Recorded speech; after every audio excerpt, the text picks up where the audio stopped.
Now, I usually do these as whole sagas, but the arcs in the saga are a bit too long to group them all in one video. So we're gonna do arcs this time, starting with Punk Hazard. I've genuinely been having a great time watching One Piece and doing these reviews. Like, look, I bought merch and everything. But if you look at my channel, you can see it's been quite a while since my Fishman Island review. And that's because this damn arc, Punk Hazard, forced me to take a break. It actually broke me so much that it forced me to do a 24-hour One Piece video just to finish it. That's how bad I found this arc. To be fair though, this review did take longer to finish because I had to edit that video, and I've been trying to finish Dressrosa for this video and then realized it's far too long. Hence why we're here now. Going into Punk Hazard, I had heard of the negative experiences people had, but I wasn't too worried. I really struggled with Skypiea and Thriller Bark, even though other people really loved them, or seemed to love them. And I also didn't mind Fishman Island as much as a lot of people seem to. So I do take people's One Piece reviews with a grain of salt, because it's sort of an each to their own situation. That was my mistake. This arc is so fucking rough. I can see why it has a bit of a reputation of being the arc that makes people switch to the manga from the anime. And even I considered it. I'd honestly rewatch Skypiea and Thriller Bark back to back before watching Punk Hazard again. That says something, right? Okay, let's take a look at the setup of the arc. Starting at the beginning. After leaving Fishman Island, the crew's enjoying some downtime. Luffy knocks out a sea monster. Just usual Straw Hat stuff. That chaos ends with the Sunny being dragged underwater into a whirlpool. When they resurface, Luffy spots an erupting volcano. And despite it not appearing at all on the log pose, Luffy being Luffy decides that they should check out this erupting volcano and declares that it's their next destination. A distress signal suddenly comes through the Straw Hat's Dendenmushi, and it is a marine panicking because a samurai is busy killing all of his men, and then the call is abruptly stopped. Weird. Brook explains what samurai are, because somehow the Straw Hats have not heard of samurai, and he mentions Wano, which was very cool at the time, because when I was watching this, Wano was the currently airing arc, so it felt like I was close to catching up. I wasn't. At around the same time, Smoker and G5 get word of the Straw Hats arriving at Punk Hazard, and obviously heads there to catch Luffy, and because Punk Hazard, we learn, is a closed-off island. No one's allowed to be there because of a chemical disaster that occurred. The initial setup for the arc was so promising. That's what really upsets me. There was a cool environment, or so I thought, a forcibly abandoned island, a samurai, Smoker. I love when Smoker's involved in an arc. I was hooked. Once they arrive, Luffy, Zoro, Usopp, and Robin draw straws, which allows them to head to the island on the Mini Mary. They get to a marine gate. Zoro slices it, as he would. Inside lies a wasteland of just melted ruins and fire and all sorts of things that scream hot, which confuses them and confuses you as the viewer, because the distress call said it was cold. So you're kind of like trying to figure out what's happening, like, how can fire be cold? Not long after that, the crew encounters a massive dragon, which Zoro deals with in one blow. Pretty sick. But you see human legs attached to his head, and then you're like, what the fuck is this arc? I'm already confused. There's a lot of mystery off the bat. Back to the Sunny, the remaining crew gets knocked out by a gas and gets kidnapped by men in hazmat suits. Except Brook, because I think Brook is dead. Who wouldn't? He's a skeleton. At this point, I went from being hooked to not being the biggest fan, because the environment is already so one note, and it already became kind of painful when the surroundings don't change much. But the mystery still had my interest piqued. I'll give it that. Sanji, Nami, Frank, and Chopper wake up in a frozen lab beside a talking head, a severed samurai head who is furious at pirates. They break free, and they stumble into a room full of giant children. Again, more mystery and more confusion. The children beg the Straw Hats to take them home, and Sanji and Frankie hesitate, which I find a bit weird. But Nami insists that they can't abandon the children, and so they become part of the story. Luffy's group, who's still exploring, encounters centaurs made from animal and human parts, which is what a centaur is, at the same time as the lab stuff with Nami and Sanji and all the kids. Smoker's G5 crew arrives at Punk Hazard, and they are wearing gas masks because of a lingering toxic gas. Smoker senses the island's changed because of the battle between Akainu and Aokiji that lasted 10 days and was almost a stalemate. That was the sickest reveal of the arc thus far. You're like, whoa, 2 of the strongest admirals were fighting? Bit weird. What the fuck happened there? When they arrive at the research base, Smoker and Tashigi confront Law, who's now revealed to be a warlord after he delivered 100 hearts to the government. Stupid lapdog. No, I'm just kidding, I love Law. Smoker demands entry, but Law refuses, saying that Punk Hazard is just his holiday home. Classic Law. The reveal of Law actually got me so excited for this arc, because every arc he has been in so far has been sick, and him and Luffy have a cool dynamic. So that sold me a bit on Punk Hazard. I was excited. The tense exchange between Law and Smoker and Tashigi is cut short when Nami's group bursts through the doors with the kids after being chased by henchmen. I don't think we had a reveal of who the main guy is yet, but Caesar's henchmen. Chaos erupts. There's a huge fight that ends up with Law using his Opeomi no Mi to slice the G5 warship in half. He's so OP. And then he does something I was not a fan of.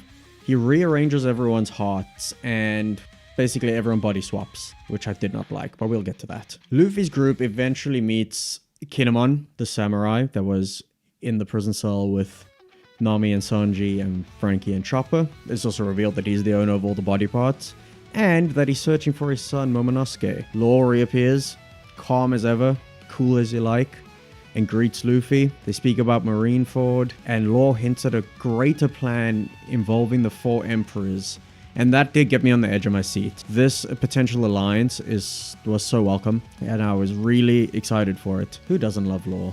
Earlier in the arc, Chopper starts running tests on the giant children, and the tests reveal that they have been dosed with a drug called NHC-10, and that it's been disguised as candy.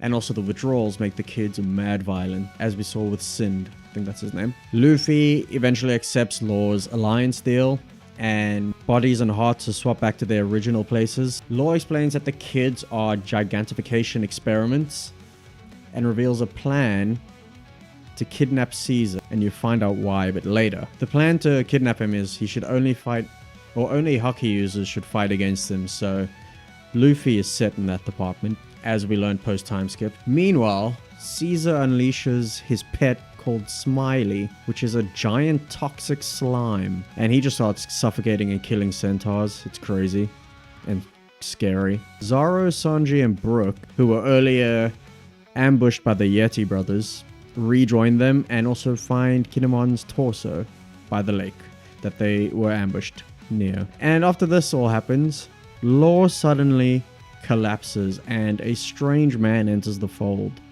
And this man seems to be so strong because of what he did to Law, with 0 effort. And the man is of course Virgo. God, Virgo. He is the G5 Vice Admiral and also Doflamingo's mole in the Marines. And because of him, Caesar defeats the trio that was with Luffy, including Smoker and Tashigi, and they're hung outside as prisoners / demonstration for Smiley to kill. Caesar taunts the world with a broadcast, and he gathers up the kids for their candy. What a freak. And then he also reveals that Smiley is an H2S living bomb named Shinokuni, and this is done by Caesar putting out bait. He eats the bait and turns into a massive cloud of toxic gas, and he just envelops the island. The prisoners escape, and Law opens the lab for the G5. Also, Smoker and Tashigi's bodies are switched back after they come to an agreement with Law. Law sets a 2-hour plan in motion, escape plan, and all the teams split up and go their separate ways and go to achieve the tasks that have been set. Luffy goes to hunt Caesar, Smoker goes after Virgo, and the others rescue the kids and Kinemon's son, or search for Kinemon's son. Roundabout here is where I felt a lot more positive about the arc. Not in the sense of what I just watched, but more like it feels like it's coming to a climax, which means it should end soon. I know I'm reading through this pretty quickly, but this arc took forever. Luffy and Caesar clash again, but Monet's snow walls stall Luffy as Caesar dips. Sanji fights Virgo and saves the Marines from the gas.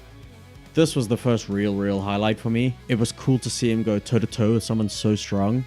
as a Sanji lover myself, but we'll also get to my Sanji love a little bit down the line, because it's faltering. Law enters the SAD room, triggering Doflamingo's orders to erase him. Chopper struggles to fend off the drug-crazed kids, and Monet traps Luffy in a snow hut, which he eventually just punches through and falls to a lower level. He then meets a starving dragon boy by the name of Momonosuke. If you put two and two together, that's obviously Kinemon's son. He ate a synthetic Zoan devil fruit. At the time, I was mind blown. I was like, you can fucking make synthetic devil fruit? That's sick as hell. And then it was revealed that this whole arc is about those synthetic devil fruits. Zoro clashes with Monet, while Robin, Nami, and Chopper shield Mokka, who's one of the kids, and is on their side now, fending off the other kids and trying to keep all the drugs away from them. And then she just stuffs her face with them all and kind of sacrifices herself so they can't get any drugs. This is exactly where I dropped the show, and I'll get to why when I go through the actual review part of this. When I resumed, a year and a bit later, Zoro thankfully showed such strong killing intent that he froze Monet out of fear and finished her. At the time I was like, fuck, does Zoro have Conqueror's Haki? And I still am yet to look that up because I don't want any spoilers, obviously. So I'm just going to say Zoro's he can tap into some Conqueror's Haki, which is fucking cool. Also, Tashigi is totally Kuina. I don't care what Oda says. I think he's trying to throw you off the scent. Throw us off the scent. They are literally the same person. Luffy then gets back to Caesar and protects Brownbeard, who's about to be killed by Caesar. And then we learn more about the synthetic Zoan fruits. The SAD makes smiles, which is the name of the synthetic fruits, for an emperor by the name of Kaido. I was like, fuck, I know that name. We're getting somewhere. Because at the time, well, no, I think at this point, Wano might have been done. But it still was pretty fresh. So, in the SAD room, we get to the coolest fight of the arc. Smoker and Law versus Virgo. After a sick, long fight, Smoker distracts Virgo long enough for Law to grab his heart and place it back inside his chest, which obviously increases his strength and takes away Virgo's control over him. And then he uses his Opi no Mi to bisect Virgo and the entire lab. That scene was fucking cool. And then them also hanging him up on the fence, on the guardrail, was such a good scene. I was ecstatic when that happened. It was so cool to see Smoker get his step up on Virgo, because obviously he had been under Virgo's foot this entire time, and to see Law get his get back. That was cool. Caesar reveals what a true he is. Oh, I don't think I can say that. Caesar reveals what a true prick he is by gassing his own men, and then Usopp rallies up the stragglers that have now abandoned Caesar because they see what a piece of shit he is. And then in the fight with Luffy and Caesar, Luffy hits him with that Grizzly Magnum and knocks him out cold. It's about this time when Baby 5 and Buffalo arrive on Dofi's orders to get rid of Law and also extract Caesar, because obviously he's the mastermind behind the Smile Fruits. But unfortunately for them, they encounter Shogun Frankie, or Frankie Shogun. At this point, I was happy to be done with the arc. It felt like it was coming to an end. But to my pleasant surprise, my welcome surprise, a bunch of cool shit was about to happen. Monet dies when Caesar stabs the wrong heart, because Law gave him Monet's heart instead of Smoker's. He deceived him. That was cool. Outside, everything goes well with the Straw Hats and friends. Law phones Doflamingo and tells him to resign as the warlord, or else he will lose all of Kaido's Smile Fruits. Dofi then rages and flies to Punk Hazard, only to be stopped from killing Smoker by a very cool surprise character, Aokiji.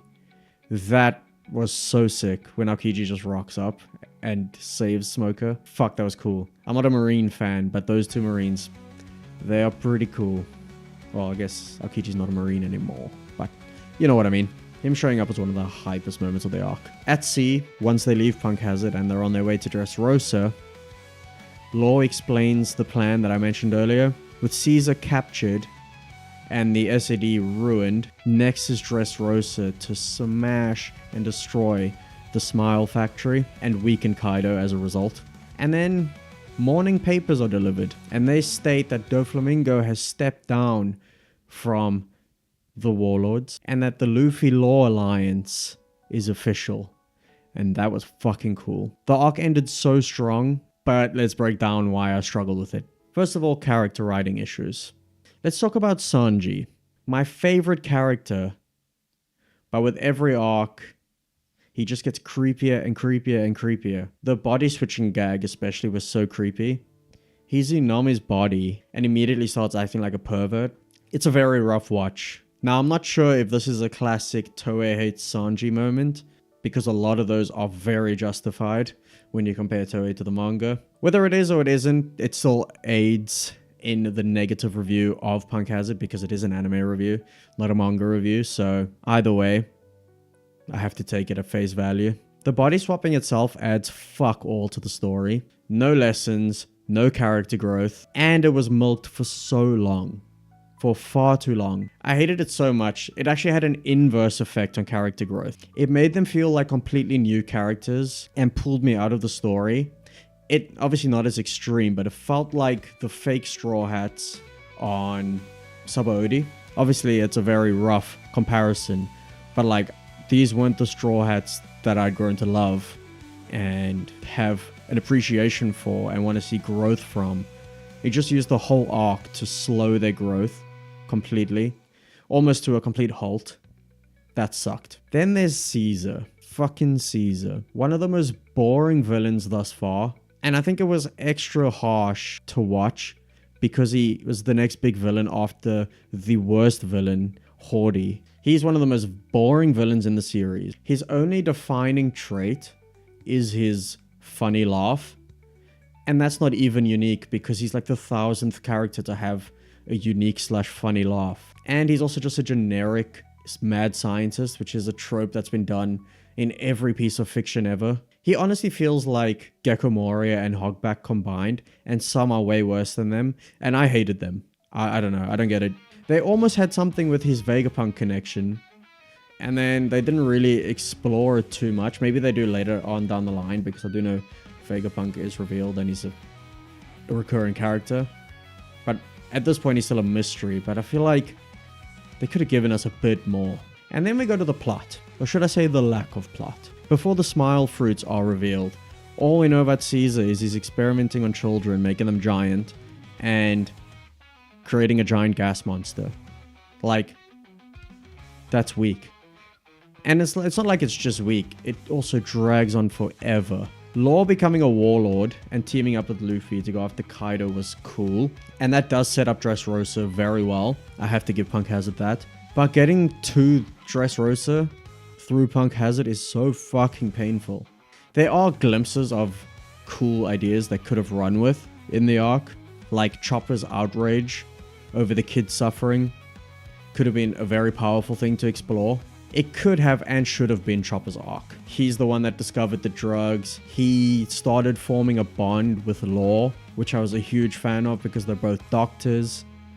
This arc actually made me like Chopper a lot more than any other arc. And the Law-Chopper relationship was so cute and cool that I even got a keyring with them on. Like, I might hate this arc, but there's still stuff that I like. Even my fucking merch that I bragged about earlier is Chopper themed. I hope you can see that. I really wish they explored that relationship a lot more. It would have been so cool for Chopper and Law to have a moment, like a really sick moment, being doctors and all that. Fights and pacing. There are decent fights. I'll give the arc that. Law versus Smoker is a good fight, and Smoker's promotion to Vice Admiral was very, very welcome. But then you have stuff like Tashigi versus Monet, which completely undercuts Tashigi's character. Like, they could have really given her a win there. I don't think Zoro needed the win over Monet, but he's the one that dealt the final blow. It would have been so sick for Tashigi to be the one to defeat her.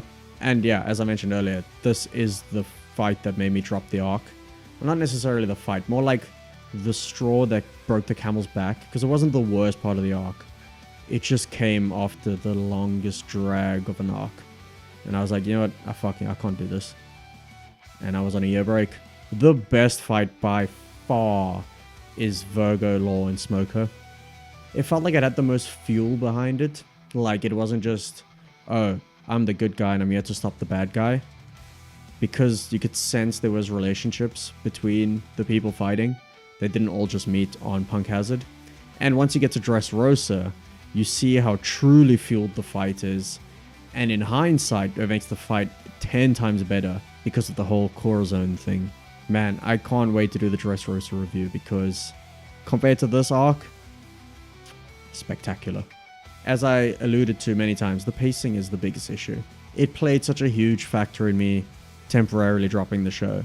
I don't know how many episodes it was, but it felt like the body swapping, angry kids having withdrawals from Candy, and being chased by Smiley took over 100 episodes. That's how long it felt. Fuck, even thinking about it now, I want to cry. It was a rough experience, guys. Some final thoughts and a rating. It sets up Dressrosa perfectly, I will give Punk Hazard that. Once the chain of command from Kaido to Doflamingo to Caesar's revealed, you can almost excuse Caesar being that weak. Well, he wasn't even that weak, but he's just shit. But like, you're like, okay, Luffy defeated him, but he's got these two big dogs left in this plan with Law. So that was good, I'll give Punk Hazard that. But it was a fucking slog. The tone is darker, especially after Fishman Island. Although Fishman Island may not have looked as dark, but the underlying tones of Fishman Island were darker, which I enjoyed. Like the whole racism thing was cool to explore. The alliance between Law and Luffy, as I mentioned, very fucking welcome. Law's sick as hell. Luffy's Luffy. And that and the Kaido stuff really gave the arc importance. But that's it really. It's honestly the two things that saved this arc from getting a 1 out of 10. So for my rating, I don't know if this is the lowest I've done. I think Thriller Bark got a 5 out of 10. Let me check quickly. Okay, Thriller Bark did get a 5 out of 10. So I'm going to give this a... Fuck.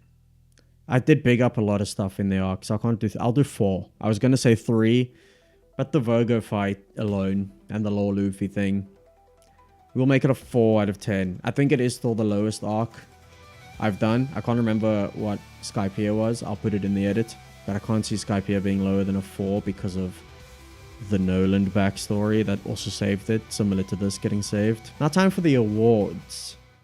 My favorite location in this arc, and this feels like cheating because we only very briefly see it, but I'm gonna say Dressrosa. I fucking hate the location of Punk Hazard, I'm sorry. Especially the snow with the fucking Yeti brothers. Snore. My favorite devil fruit. Now this has to be a devil fruit we have not seen at all throughout the show. So it can't be Doflamingo, can't be Law, can't be any of the Straw Hats. Can't even be baby number 5, I don't think. Because I think we see her with the Sky Island saga and Bellamy. We see baby number 5 pull a gun on Doflamingo. If that's correct, my memory's so I guess you can only really go with Monet, Caesar, or Buffalo. And it ain't gonna be Buffalo's. We'll do Caesar. It's like a worse version of the Warden in Impel Down. What's his name again? Starts with an M. Magellan. It's like a slightly worse version of that. But it's still a Logia. Can do poison damage, so we'll take it. It's a good devil fruit on a shit character. Now let's take a look at my 3 least favorite characters. There's only 2 I really hate. Those are the top 2. So number 3 is a bit of a throwaway. I'm just going to put Buffalo in there because he's annoying. But the 2 I really hate are Virgo and Caesar in 2nd and 1st place. Those 2, oh my god. Caesar because he's a shit character. And Virgo because he was so strong and felt impossible to beat. And it was fueling me with rage. But he is a decently written character. I'll give Oda that. And then my 3 favorite characters. In 3rd place, and he's normally 1st, is Sanji. I know I just slated him to fuck back there, but I think dropping 2 places and the slating kind of equals out. In 2nd place, Smoker. Smoker was so fucking cool in this arc. If we go back to Smoker in the East Blue, god, I hated him. But he was cool. Seeing him back up the Straw Hats, even though he didn't want to, was cool. And obviously 1st place is the most given position. Law. The GOAT. A sexy man. A hot piece of ass. Was this review too harsh? I don't think it was. But if you feel like this review is too harsh, please let me know in the comments. Or let me know if you agree. I'm always up for a discussion. Thank you so much for watching.